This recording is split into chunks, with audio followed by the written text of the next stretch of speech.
Your boss needs you broke, and in the next 9 minutes, I'm going to prove it. With numbers, with data, and with the exact mechanisms they use to make sure it stays that way. I spent 3 weeks researching how compensation systems are actually designed. Not what HR tells you, but what economists, ex-executives, and behavioral finance experts have documented for decades. What I found is uncomfortable.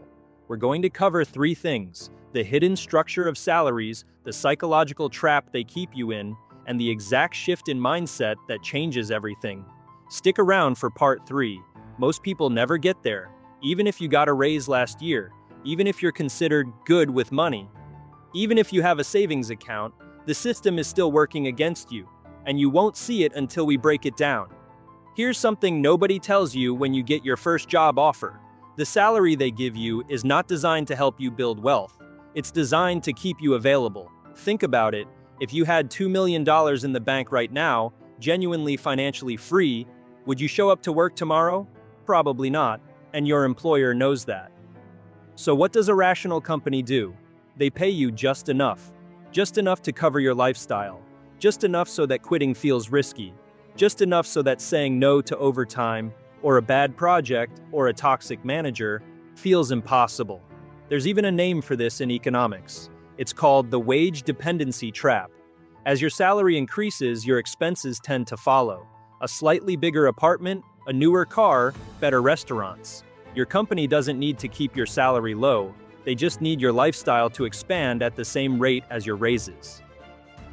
And here's the data that should bother you.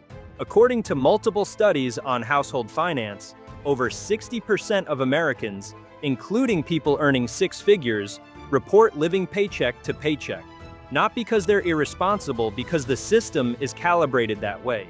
That's not an accident, that's a design. So now you know the structure. But here's what makes it truly insidious. It's not just financial, it's psychological. And this part is what took me the longest to understand. There's a concept called golden handcuffs. You've probably heard it, but most people think it refers only to stock options or bonuses. It goes much deeper than that. Let me tell you about a guy, let's call him David, 34 years old, marketing manager at a mid-sized company, makes $85,000 a year, hates his job, has hated it for 3 years. David tells himself every 6 months, I'll leave when I save up enough. But here's the thing, David has a car payment, a mortgage he stretched to afford, a gym membership, a streaming bundle, a phone plan. His $85,000 covers all of it, barely, and every time he thinks about quitting, his brain calculates the risk. The mortgage, the car, the lifestyle. That calculation, that feeling of I can't afford to leave, is the real golden handcuff. And your employer didn't even have to put it on you. Your lifestyle did it for you. Now multiply David by the entire workforce and you start to understand why companies don't need to lock you in contractually.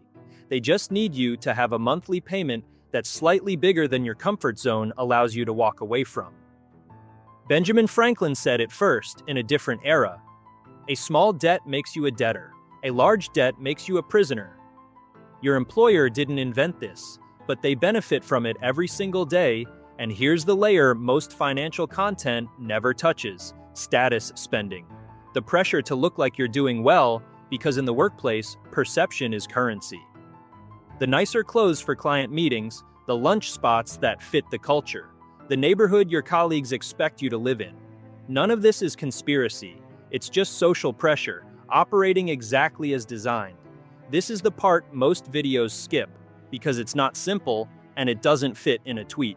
But it's the only thing that actually matters. The shift is not about budgeting harder. It's not about cutting your coffee. It's about understanding the difference between income and wealth, and then obsessively building the second one instead of trading time for more of the first. Income is what your employer pays you for your time. Wealth is what your assets generate while you sleep. As long as you're only focused on income, you will always need the next paycheck. That's not a personal failure, that's arithmetic. The people who escape this trap, and there are millions of them at every income level, share one behavioral pattern. They treat wealth building as non-negotiable before they treat lifestyle as flexible. Not, I'll invest what's left at the end of the month. That math never works. It's, I invest first, and I live on what remains. Warren Buffett didn't get rich because he earned more.